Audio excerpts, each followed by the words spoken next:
अस्सलाम वालेकुम नाजरीन, आप देख रहे हैं नया पाकिस्तान और मैं हूं शहजाद इकबाल। लाहौर सियालकोट मोटरवे पर पेश आने वाले शर्मनाक और अफसोसनाक वाक़े को पेश आए हुए 2 रोज गुजरने को हैं, मगर अब तक इस दरिंदगी में मुलविस असल मुजरिमान कानून की गिरफ्त से बाहर है। इस दिलसोज सानिया ने पूरी कौम को झिंझोड़ कर रख दिया है। बच्चों के सामने एक माँ की बेहुरमती की गई, उसे ज्यादती और दरिंदगी का निशाना बनाया गया। उस माँ के सामने उसके बच्चों पर भी तशद्दुद किया गया। मुतासरा खातून 1 घंटे तक पुलिस का इंतजार करती रही, मगर पुलिस या कोई और रिलीफ का इदारा मदद को ना पहुंचा, जिसकी वजह से सानिया को होने से रोका ना जा सका। और अब सानिया हो जाने के बाद भी जिम्मेदारी एक दूसरे पर डाली जा रही है। और सबसे बढ़कर जुल्म यह है कि जिस खातून ने इस जुल्म और दरिंदगी का सामना किया है, उसी खातून पर सवाल उठाए जा रहे हैं। लाहौर पुलिस के आला अफसर CCPO उमर शेख उसी खातून को ब्लेम कर रहे हैं। अपनी गफलत का एतराफ और जिम्मेदारी लेने के बजाय विक्टिम को ही रात में सफर करने के आदाब सिखाए जा रहे हैं। इस सानिया के बाद CCPO लाहौर का रद्द अमल शर्मनाक और अफसोसनाक है, मगर उससे भी ज्यादा शर्मनाक की उनकी वजाहतें हैं जो उन्होंने अपने बयान और अपने मौक़िफ़ पर दी हैं। एक और अहम मामला यह भी है कि इस मोटरवे पर 6 माह से सिक्योरिटी का इंतजाम क्यों नहीं किया गया। पंजाब और मोटरवे पुलिस की गफलत और जुरिस्डिक्शन से जुड़े मसाइल पर भी अहम सवालात उठाए जा रहे हैं, जिस पर हम प्रोग्राम में जाकर आगे तफसील से बात करेंगे। इस वाक़े को पेश आए हुए 2 रोज गुजर चुके हैं और अब तक पंजाब पुलिस ने इस हवाले से 70 अफराद के DNA हासिल करने का दावा किया है, जबकि वजीर कानून पंजाब राजा बशारत ने आज क्राइम सीन का दौरा किया और उन्होंने कहा कि क्राइम सीन से जो शवाहिद हासिल किए थे वो फॉरेंसिक के लिए भिजवा दिए गए हैं और जो मुतासरा खातून है उनका DNA भी ले लिया गया है। इस सानिया ने पूरी कौम को सोगवार कर दिया है। मुतासरा खानदान इस वक्त शौक में है, जबकि जिस खातून और बच्चों को इस दरिंदगी का सामना करना पड़ा है वो इस वक्त सख्ते में है। सीनियर एंकर पर्सन फरिया इदरीस ने कल मुतासरा खातून से बात की थी। कल उन्होंने अपने ट्विटर में पूरा एक थ्रेड शेयर किया था, पूरी तफसीलात शेयर की थी जो उनको उन खातून ने बताई थी। और मुतासरा खातून और उनके बच्चे इस वक्त किस इम्तिहान से गुजर रहे हैं उन्होंने तमाम तफसीलात अपने ट्विटर पर कल लिखी थी। इस पर हम मजीद बात भी करेंगे। हमें ज्वाइन करेंगी सीनियर एंकर फरिया इदरीस। फरिया, बहुत बहुत शुक्रिया, आपने हमें ज्वाइन किया है। यकीनन फैमिली पर एक बहुत मुश्किल वक्त है।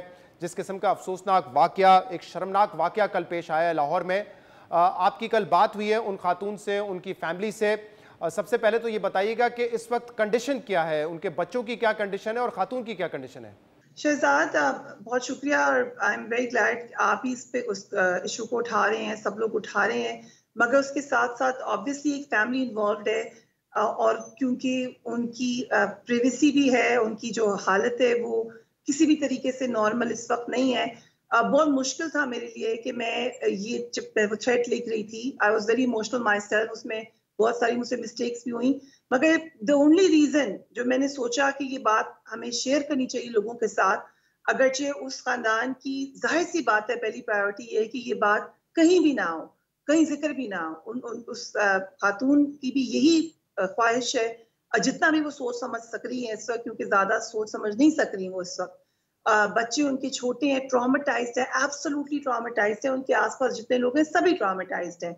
सो रीजन ये था कि जब मैंने इतनी दिल दुखाने वाले कमेंट्स देखे CCPO के, और यकीनन उसमें बहुत से लोग तावीलें दे रहे हैं कि पुलिस को क्योंकि रोजाना ऐसे लोगों से डील करना होता है, क्राइम से डील करना होता है, उनके अंदर इनसेंसिटिविटी आ जाती है। लेकिन मुझे लगा कि ये बहुत जरूरी है कि लोगों को पता होना चाहिए कि seriously it could be any of us. साथ ही साथ मैंने उनको ये कहा भी, और अब दोबारा कह रही हूँ यहाँ आपके प्रोग्राम की तवज्जुह से, कि इस वक्त मैंने देखा है कि सारा पाकिस्तान उनके साथ खड़ा है, बट बिकॉज वो एक बहुत बड़े ट्रॉमा से गुजरी हैं तो उनको तो ये जो एक शेम की फीलिंग है वो छाई हुई ऊपर, जबकि इसमें उस औरत का तो कोई कसूर नहीं है। अगर कहीं डकैती हो जाती है, घर वालों का तो उसमें कोई कसूर नहीं होता। जो मेरे लिए सबसे ज्यादा परेशान कुन बात है और मैं चाहती हूँ कि उसके ऊपर हम पुलिस के एहलकाराम जरूर नजर डालें। ये तो हमें देखना ही पड़ेगा कि पुलिस की ट्रेनिंग कैसी है, सेंसिटिविटी के मामला क्या है, क्या बात कहाँ करनी है। कैसे हो सकता है कि सीनियर लेवल ऑफिसर को आकर अगले 2 दिन से बजाय इसके कि वो हमें इन्वेस्टिगेशन के बारे में बताएं, वो तो अपने जुमलों की तावीलें देते फिर रहे हैं। सो ये टाइम का वेस्ट भी है, फोकस भी दूसरी तरफ जा रही है, only because the CCPO was not sensitive enough. लेकिन एक मामला तो बहुत परेशान कुन है, वो ये कि इस खातून ने सबसे पहले पुलिस को फोन किया। वो कोई बेवकूफ लड़की नहीं थी, वो कोई ऐसी लड़की नहीं थी जो पहली दफा बाहर निकली हो। उसको अंदाजा था कि वो एक कॉम्प्रोमाइज सिचुएशन में है, इसलिए उसने अपनी गाड़ी लॉक भी की, उसके जो थे शीशे भी ऊपर चढ़ाए। और कहाँ पे आप कॉल करेंगे? ऑब्वियसली आपकी सबसे पहली कॉल इमरजेंसी सर्विस थी, उसके बावजूद वो सर्विस वहां पे क्यों नहीं पहुंच सकी? ये सबसे अहम सवाल होना चाहिए। वहां कौन से लोग थे? ये तो कोई जवाब नहीं है कि फरिया, दोनों बातें आप बिल्कुल दुरुस्त करी हैं। एक तो ये कि जो खातून है उनकी ये ख्वाहिश, बिल्कुल इसका एहतराम करना चाहिए। वो चाहती हैं कि उनकी आइडेंटिटी ना रिलीज़ की जाए, बिल्कुल नहीं करनी चाहिए। और ये बड़ी इंपॉर्टेंट बात है सीसीपीओ का जो बयान, जिसको हमने भी डिस्कस किया है, विक्टिम शेमिंग और विक्टिम ब्लेमिंग की वजह से ही खवातीन फिर सामने नहीं आना चाहती। तो इस रवैये की मजम्मत करना भी ज़रूरी है। लेकिन आपको पता है कि इस वक्त मामलात जो हैं, मुख्तलिफ वर्जन चल रहे हैं स्टोरी के, उनके साथ किस तरीके से वाक़या पेश आया। आपकी तो उनसे बात हुई है, जितना वो इस ट्रॉमेटाइज सिचुएशन में आपको बता सकी हैं, जितना कुछ उनको याद है, आप हमारे सामने रखना चाहेंगी कि क्या उन्होंने बताया कि वाकया कैसे पेश आया था? वो अपनी फैमिली फ्रेंड्स की तरफ थी, और ये रूट वो बताती है कि क्योंकि लाहौर से गुजरावाला में जहाँ पर वो मौजूद थी उस वक्त, वो 30-40 मिनट्स में पहुंच जाती होती हैं यूजुअली। सो जहन में यही बात थी। हालांकि फैमिली ने उनको ये गाइडलाइंस दी कि आप फजर के बाद चले जाओ, अभी इस वक्त ना जाओ, देर हो गई है, जो कि हमारा रिवायती तरीक़ाकार है। ऑब्वियसली हर कोई ये प्रिकॉशन देता है, लेकिन उसने ये समझा कि मैं पहले भी यहाँ पे आती रहती हूँ, तो कभी ज़हन में ऐसी बात नहीं होती। मसला ये हुआ था पेट्रोल का, और वो भी जहाँ तक उनकी फैमिली और सबको उनको देख अंदाजा हो रहा है, she is an educated person, उन्हें अच्छे तरीके से पता है कि पेट्रोल डालना है, बट एक बुरा वक्त है जो किसी पर किसी वक्त भी आ सकता है। तो शी सेज कि वो बिल्कुल शॉक हो गई जब उन्होंने देखा कि पेट्रोल नहीं था, और फौरन उन्होंने ये समझा कि पहले ख्याल आया कि उस फैमिली को कॉल कर दें जहाँ वो गई हुई थी डिनर पर, मगर फिर उन्होंने सोचा कि उनकी वालिद की तबीयत खराब हो जाती है, वो हार्ट पेशेंट है, उनको ना तंग करूं, पहले मैं वहां से देर से उठी हूँ। So out of goodness of her heart उन्होंने उन्होंने कहा मोटरवे पुलिस तो पेट्रोल कर रही होती है, वो आ जाएंगे फौरन। आपका हमारा भी तजर्बा यही है कि ऐसे ही होता है। और उसने उनको बताया कि मैं अकेली हूँ, मेरे साथ बच्चे हैं, और मैंने अपनी गाड़ी लॉक कर ली है, ये और लोकेशन भी दी। सो मेरे लिए कंसर्न, यकीनन एज ए जर्नलिस्ट मैं ये सवाल उठाना चाहती हूँ कि ये जब उसने अपनी डिटेल्स दी हैं, तो क्या ऐसा तो नहीं है, इट्स अ पॉसिबिलिटी कि उनकी जो डिटेल्स हैं वो कहीं से लीक हुई है वहां पर? फिर उस कॉल के जवाब में कोई नहीं आया। वो जो बताती हैं कि जो पहली हेल्प आई है वो डॉल्फिन फोर्स की है, और डॉल्फिन फोर्स ने वहां पहुंचकर फायरिंग भी की है उनकी लोकेशन जानने के लिए, क्योंकि जब वो वहां पर पहुंचे हैं तो उन्होंने देखा कि गाड़ी पे खून भी है, शीशा भी टूटा हुआ है, और एक बच्चे का जूता भी वहां पे पड़ा हुआ है, और उसको वो फॉलो करते हुए आगे गए। उनको एरिया ट्रेस नहीं हो रहा था, इसलिए उन्होंने एरियल फायरिंग की है। ऑब्वियसली जब वो खातून मिली तो वो इस कदर डरी हुई थी कि वो पुलिस फोर्स से भी बात नहीं करना चाहती थी। वो लगा कि उसको मारने के लिए आए हैं, और शायद ये बात कही है कि मैं कोई बात कहीं नहीं करूंगी, आप मुझे मारिए मत। सो ट्रॉमेटाइज, अब मैं क्या बताऊं, ये एक तकलीफ दे बात है। और जो बड़ी अहम बात है, उनको पता था कि ये अकेली है। कैसे उनको आते ही उन्होंने शीशे तोड़े हैं, पहले खोलने की कोशिश नहीं की गाड़ी को, आते ही उस पर अटैक किया, उसके बच्चों को ज़ुकोप किया, उसको क्या, वो एक माँ थी, वो जो भागी है उनके पीछे, एक माँ भागी है अपने बच्चों को बचाने के लिए, और वहां पर भी वो रास्ते में अपने बच्चों का दिल बहलाती रही है, कलमा पढ़ती रही है। So I don't know, Shahzad, it's very difficult for me to talk about this. लेकिन असल में तो हमें वो बंदे चाहिए, फोकस हमारा ये, हमें वो बंदे चाहिए जिन्होंने ये किया है, जो समझते थे कि स्टेट ऑफ पाकिस्तान में they can get away with it. So CCPO साहब को अगर अपनी दिखानी है कारकर्दगी, तो हमें बताएं वो बंदे कौन थे जो इतने पुरसुकून थे, जिन्हें कोई परेशानी नहीं थी, डर नहीं था कि मैं यहाँ पकड़ा भी जा सकता हूँ। मतलब इतना, अगर आपके सीनियर ऑफिसर ये कहेंगे कि औरत अगर अकेली निकलेगी तो बस फिर कोई मुहाफिज नहीं है, कोई देखने वाला नहीं है, और अब जब इतना बड़ा क्राइम हो गया है तो कौन आगे बढ़ेगा, कौन बताएगा कि हम उनको पहुंचाएंगे कैफरे। फरिया, ये बताइएगा कि वो इस बात को कंफर्म कर रही हैं कि सबसे पहले उनके पास जो मदद आई थी या कोई शख्स उन तक पहुंचा, वो डॉल्फिन फोर्स के एहलकार थे? क्योंकि कहीं ये भी जिक्र हुआ है कि उनकी एफआईआर में शायद ये लिखा हुआ है कि उनके रिलेटिव वहां पर पहुंचे थे, तो उन्होंने आपको बताया कि डॉल्फिन फोर्स के एहलकार पहले आए थे वहां पर? जी, क्योंकि इसने 2 कॉल्स की हैं पुलिस को, पहली कॉल जब की है वो उन्होंने फिर उनको एक और लोकल नंबर दिया है जिसके ऊपर उन्होंने कॉल कर दी है, वहाँ पे बताया है। एंड पुलिस से आईजी साहब से मेरी गुजारिश है कि ये कॉल्स आपके रिकॉर्ड का हिस्सा होंगी, ये ज़रूर शेयर कीजिए। अगर आप समझते हैं कि प्राइवेसी है, सबको नहीं करनी, तो कम से कम ग्रुप ऑफ जर्नलिस्ट या कुछ जिम्मेदारान को ये कॉल ज़रूर सुनानी चाहिए। उसने ये कॉल्स की हैं और उसके बाद उसने इंतज़ार किया है। वो ये कहती है कि मैंने तकरीबन उनके मुताबिक 1.5-2 घंटे वो कह रही हैं, लेकिन बिकॉज शी इज ट्रॉमेटाइज्ड तो जितना भी वक्त था उसको एग्जैक्टली हम नहीं बता सकते, लेकिन घंटा तो वो कहती है मैं काफी देर तक बैठी रही हूँ वहां पर, इंतजार करती रही हूँ। और उसी दौरानिए में शायद उन्होंने फिर की हो अपने किसी और रिश्तेदार को कॉल। पुलिस का मैं आपको ये बताऊंगी कि पुलिस ने इंसिस्ट किया है कि वो अपना मेडिकल कराएं, जो कि आई थिंक एक प्रोफेशनल अप्रोच थी, क्योंकि आगे बढ़ने के लिए, लोगों की इन्वेस्टिगेशन में आगे जाने के लिए ये ज़रूरी है। अभी भी जो वो बता रही है कि पुलिस ने उनको बहुत सारे इमेजेस भेजे हैं, कुछ लोगों को कस्टडी में भी लिया है, मगर जो असल बात है कि ये प्रेशर रहना चाहिए ताकि जो पुलिस की इन्वेस्टिगेशन है वो जारी रहे। कहीं से भी ये ना हो कि उसमें कहीं पे कोई लेजीनेस आ जाए या वो रुक जाए। और वो मुझे मुश्किल लग रहा है कि फैमिली की तरफ से आएगा ये प्रेशर, क्योंकि फैमिली इतनी ट्रॉमेटाइज्ड है। वो तो मतलब आप इमेजिन करें, उनके हस्बैंड हैं, उनकी फैमिली है, पेरेंट्स हैं, इन लॉज हैं, जो उनकी घर आई थी, वो सब लोग सब ट्रॉमेटाइज्ड हैं। आई थिंक उनकी एक नेशनल रिएक्शन इस वक्त ये है कि इस बात को दबा दिया जाए, इस पर तो कोई बात भी ना करे। बिल्कुल वो नहीं चाहेगी कि वो मीडिया में उसकी कोई खबर चले। इट्स रियली, मीडिया में आपके बारे में बात होना is a kind of rape itself. So ये खतरनाक तरीन बात है।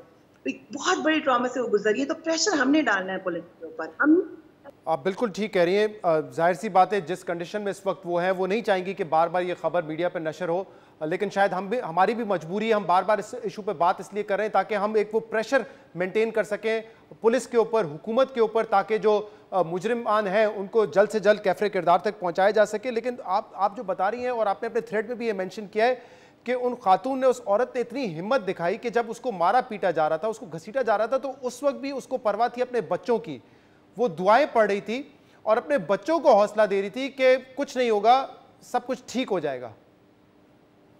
और अभी जब उसको लेने गए हैं तो तब भी वो यही बता रहे थे कि उसको यही समझाया है कि तुम अपने बच्चों की तरफ देखो। वो कही थी मुझे मार दें, खत्म है मेरी जिंदगी, बट देवर बहुत प्यारे बच्चे हैं उनके, अल्लाह उनको लंबी उम्र से जिंदगी दे। उन बच्चों ने जो ट्रॉमा देखा है, वो बात नहीं कर सके, वो ऑब्वियसली एक बड़ा ट्रॉमा देखा है, बट एज अ मदर वो अभी तक, उसको अभी भी यही समझा रहे हैं कि आप अपने बच्चों के लिए खड़ी हो। मैं ये भी बताना चाहती हूँ कि उन्हें ये पता होना चाहिए कि उनके लिए इसमें कहीं से भी शेम की कोई बात नहीं है, कहीं से भी। और पाकिस्तान को उन्हें बताना है कि इट्स नॉट हर फॉल्ट। जिन लोगों ने किया है उनको पकड़ेंगे, उनके खिलाफ बात होगी, जो इनसेंसिटिव है उनके खिलाफ बात होगी। इसमें इस बंदी का जो इतनी कर्ज से गुजर रही है, एक बहादुर माँ की तरह खड़ी थी, मुश्किल वक्त में भी बताई थी, अपने बच्चों को तसल्ली दे रही थी। वो आखिर में भी वो अपने बच्चों को पकड़ कर बैठी हुई थी वहां पर जब पुलिस पहुंची है। सो वो जो माँ की बहादुरी है, उसको सलाम है, उसको सलूट है। और वो माँ ही है जो बात। बिल्कुल आप ठीक कह रही हैं, और ये पैगाम उन तक जाना भी चाहिए कि उनको शर्मिंदा होने की ज़रूरत नहीं है। जो वाक़या उनके साथ हुआ, जो दरिंदगी उनके साथ हुई, उसमें उनको शर्मिंदा होने की ज़रूरत नहीं है। मेरे ख्याल से हम बतौर माशरा, बतौर कौम, हमें शर्मिंदा होने की ज़रूरत है। जो मुहाफ़िज़ हैं, जिनकी जिम्मेदारी है, उनको शर्मिंदा होने की ज़रूरत है। हुकूमत को शर्मिंदा होने की ज़रूरत है कि इस किस्म के वाक़यात हो जाते हैं। मुझे फरिया ये बताइएगा कि अब आपने जो अपने उनसे जब गुफ्तगू की, तो ये उन्होंने आपसे ये कहा है, आपने महसूस किया कि उनको ये शक है कि जब उन्होंने फ़ोन कॉल की तो उसके बाद कहीं ना कहीं से उनकी इंफॉर्मेशन लीक हुई, कोई टिप ऑफ हुआ है? ये शक वहीं से मुझ तक पहुंचा है, लेकिन वो ये भी कहते हैं कि पुलिस ने कोऑपरेट भी किया उनके साथ। अगेन ट्रॉमा है बहुत ज़्यादा। मैंने आपको कहा पहली इंस्टिंक्ट तो ये थी कि बस life has ended. Second instinct ये थी कि किसी को पता ना चले, पेरेंट्स को भी नहीं वो फेस कर रही थी। सो बट वो एक ज़ाहिर शक, एक डर, जैसा मैंने आपको कहा कि वो पुलिस से पहले बात भी नहीं कर रही थी, बिकॉज पुलिस ने उनको अपनी आईडी दिखाई, बहुत अच्छे तरीके से उनको यकीन दिलाया कि उनके साथ हैं। She has many challenges in front of her right now. तो लेकिन उनको ये लगता है कि ये कैसे उनको पता था जो लोग आए हैं कि वो अकेली बंदी वहां खड़ी हुई है, क्योंकि गाड़ी अगर खड़ी हो सड़क पे तो आते ही एकदम अटैक कैसे किसी ने किया?